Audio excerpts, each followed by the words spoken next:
अस्सलाम वालेकुम दोस्तों, मेरा नाम है वकास अमानत और आप देख रहे हैं एक्सप्लोर विद वकास।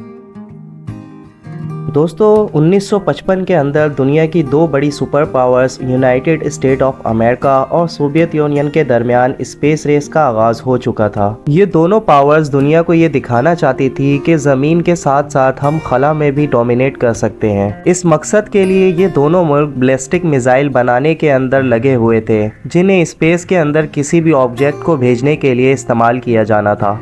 इसी साल यूएसए ने यह ऐलान किया कि वो बहुत जल्द दुनिया का वो पहला मुल्क बनने वाला है जो कि सैटेलाइट को खला के अंदर भेजेगा। लेकिन ये ऐलान इनकी बहुत बड़ी गलती साबित हुआ, क्योंकि इसके फ़ौरन बाद चुपके से सोवियत यूनियन ने इस सैटेलाइट को बनाने और इसको खला में छोड़ने की टेक्नोलॉजी पर काम शुरू कर दिया।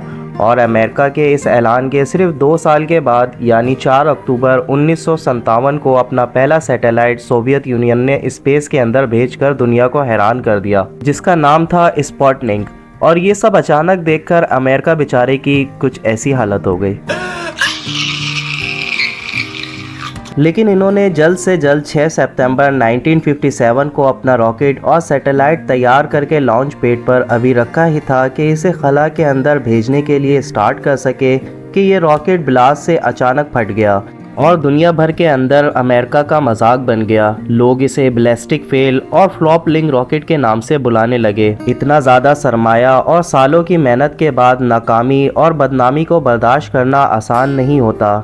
लेकिन सच ये है कि सोवियत यूनियन ने सबसे पहले इस स्पेस रेस को जीतकर दुनिया को दिखाया है और ये हार अमेरिका को कभी भी हजम नहीं होती, क्योंकि इसके सिर्फ 1 साल के बाद वो नासा यानी national aeronautic and space administration की बुनियाद रखता है, जिसका मकसद सिर्फ एक होता है कि वो दुनिया भर के अंदर अमेरिका की खोई हुई इज्जत को वापस लाए और स्पेस में सोवियत यूनियन से पहले कोई बहुत बड़ा कारनामा करके दिखाए। और जाहिर है ये मकसद तभी पूरा हो सकता था जब वो सैटेलाइट से वो एक इंसान को स्पेस के अंदर भेजकर वापस जमीन पर हिफाजत से लाए, और ऐसा ही किया गया। नासा ने 500 पायलट्स की सिलेक्शन के बाद इंटेंस ट्रेनिंग के जरिए सिर्फ 7 लोगों को चुना, जिन्हें 1962 में उस वक्त नासा ने तैयार किया कि वो ज़मीन की हुदूद से बाहर निकलकर वापस ज़मीन पर इंसानों को हिफाजत से ला सकते हैं। लेकिन सोवियत यूनियन ने एक बार फिर से वही हैरत का झटका अमेरिका को इस तरह दिया कि 1961 में ही सोवियत यूनियन ने अपने एक एस्ट्रोनॉट यूरी ग्रेगरिन को वेस्ट्रॉक स्पेस क्राफ्ट के अंदर बैठाकर ज़मीन से बाहर इसके ऑर्बिट के अंदर भेजा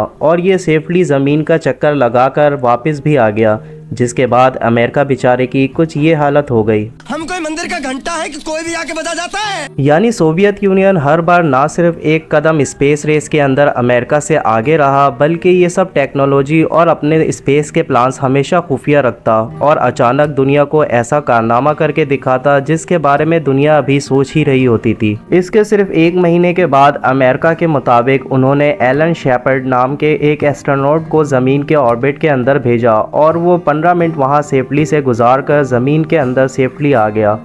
यूरी ग्रेगरिन ने ज़मीन के ऑर्बिट का चक्कर लगाया था, लेकिन एलन शेपर्ड सिर्फ ज़मीन की ऑर्बिट के अंदर जाकर वापस आया। इसी साल अगस्त के महीने के अंदर सोवियत यूनियन अपना स्पेस क्राफ्ट स्पेस के अंदर भेजता है, जो कि 25 घंटे के अंदर ज़मीन का 16 चक्कर लगाकर ज़मीन पर सेफली वापस आता है। इसके बाद अमेरिका अपना स्पेस क्राफ्ट स्पेस के अंदर भेजता है और ये ज़मीन का 1 चक्कर लगाकर वापस ज़मीन पर सेफली लैंड करता है। यानी हर बार सोवियत यूनियन अमेरिका से स्पेस रेस के अंदर आगे रहा। जो भी अभी अमेरिका स्पेस रेस के अंदर करने का सोच रहा होता था, सोवियत यूनियन उसे पहले ही करके दिखा देता था, जिसके बाद पूरी दुनिया ये मान गई थी कि सोवियत यूनियन स्पेस टेक्नोलॉजी के अंदर दुनिया में इस वक्त सबसे आगे है। अब जाहिर है अमेरिका पर इसके बाद लगातार प्रेशर बढ़ रहा था, इसलिए 12 सितंबर 1962 को अमेरिकी सदर जॉन एफ कैनेडी ये ऐलान करते हैं कि इनका मिशन है कि इंसानों को इसी दिहाई के अंदर चांद पर भेजे। और फिर 1969 में हमने नासा के एस्ट्रोनॉट की चांद पर लैंडिंग की फिल्म की शूटिंग देखी। दुनिया को बेवकूफ़ बनाया गया कि इंसान चांद पर जा चुका है।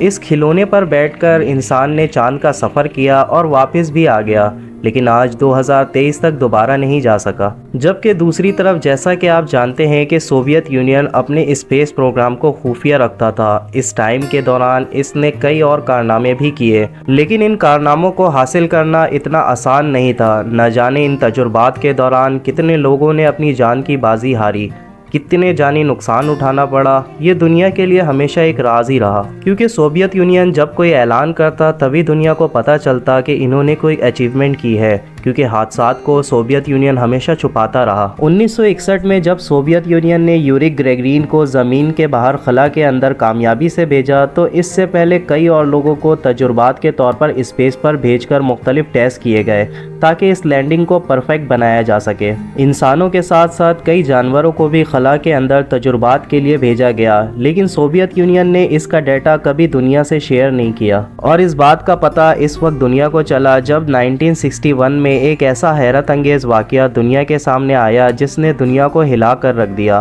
दरअसल हुआ कुछ यूं कि 28 नवंबर 1960 के अंदर इटली में दो भाई एक्ले और जियोवानी रहते थे। ये दोनों रेडियो ऑपरेटर थे जिन्हें खिला से आने वाली आवाज़ें रेडियो ट्रांसमिशन के ज़रिए सुनने का बहुत शौक था, और इसलिए इन्होंने अपने घर के साथ एक बंकर के अंदर एक छोटा सा रेडियो स्टेशन भी बना रखा था। इन्होंने स्पेस से आवाज़ों को पकड़ने के लिए खुद से कई इंस्ट्रूमेंट भी बना रखे थे, और ये अपना पूरा वक्त रेडियो स्टेशन के अंदर ही गुजार देते कि शायद इन्हें स्पेस से आने वाली कोई आवाज़ सुनाई दे दे। 1963 में इन भाइयों ने दुनिया को एक हैरत अंगेज बात बताई, और इनका कहना था कि 28 नवंबर 1960 में जब वो अपने रेडियो स्टेशन में मौजूद स्पेस की आवाज़ों को सुन रहे थे तो इन्हें अचानक एक पुरस्कार किस्म की आवाज़ सुनाई देने लगी, जो कि किसी लड़की की थी। ये बहुत ज़्यादा परेशान और घबराई हुई आवाज़ लग रही थी, जैसे किसी मुश्किल के अंदर हो, और ये ज़ोर ज़ोर से सांस ले रही थी और रशियन ज़ुबान में बात कर रही थी कि मुझसे बात करो, मेरी मदद करो। इन भाइयों का कहना है कि ये एक रशियन एस्ट्रोनॉट थी जो कि स्पेस से ज़मीन पर वापस आ रही थी, लेकिन वापसी पर इसके स्पेस क्राफ्ट के अंदर अचानक आग लग गई थी।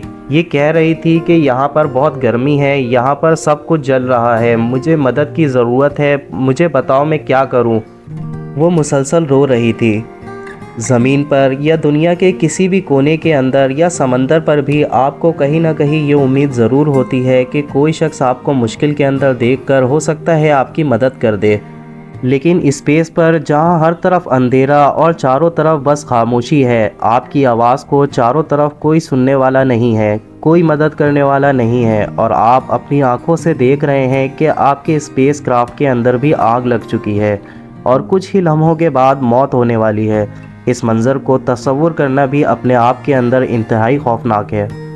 ये रिकॉर्डिंग आज भी मौजूद है और इसके साथ इंग्लिश सबटाइटल को ऐड किया गया है। आप भी इसको सुने और इसके अल्फाज से इसकी उस वक्त की फीलिंग का अंदाज़ा लगाने की कोशिश करें।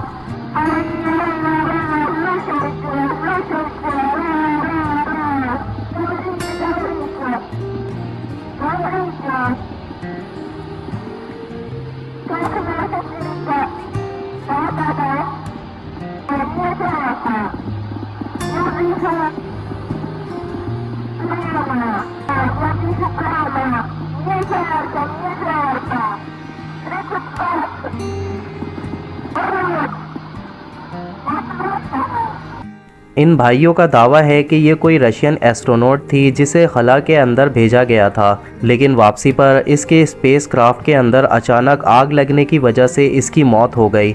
इसने खुद को साइंस के लिए कुर्बान कर दिया, लेकिन सोवियत यूनियन ने दुनिया में बदनामी के डर से न जाने ऐसे कितने हादसात पर पर्दा डाले रखा। आज भी रशिया इस हादसे से इनकार करता है। इन भाइयों ने और भी बहुत सी रिकॉर्डिंग सुनने का दावा किया। मिसाल के तौर पर स्पोर्टिंग 2 स्पेस क्राफ्ट के अंदर, जिसके अंदर एक लाइका नामी कुतिया को स्पेस के अंदर भेजा गया था और एक शख्स के दिल की धड़कनें जिसकी स्पेस के अंदर ही मौत हो गई थी, क्योंकि जिस दिन ये आवाज़ सुनाई गई उसके अगले दिन ही सोवियत यूनियन ने यह ऐलान किया कि इनका एक स्पेस क्राफ्ट स्पेस के अंदर तबाह हो गया है, लेकिन इसके अंदर कोई इंसान नहीं था।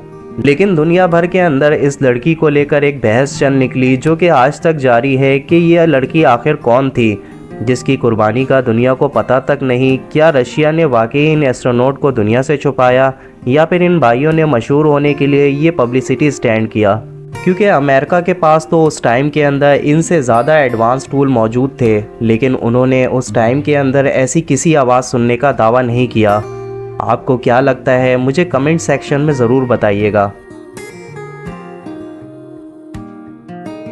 मैं उम्मीद करता हूं दोस्तों आज की इस वीडियो से आपको कुछ नया जानने को मिला होगा। अगर वीडियो आपको अच्छा लगा तो वीडियो को ज़रूर लाइक करें और चैनल को ज़रूर सब्सक्राइब करें। मिलता हूं ऐसे ही किसी नई इंटरेस्टिंग वीडियो के साथ। तब तक अपना बहुत सारा ख्याल रखिएगा। Thanks for watching this video. अल्लाह हाफिज़।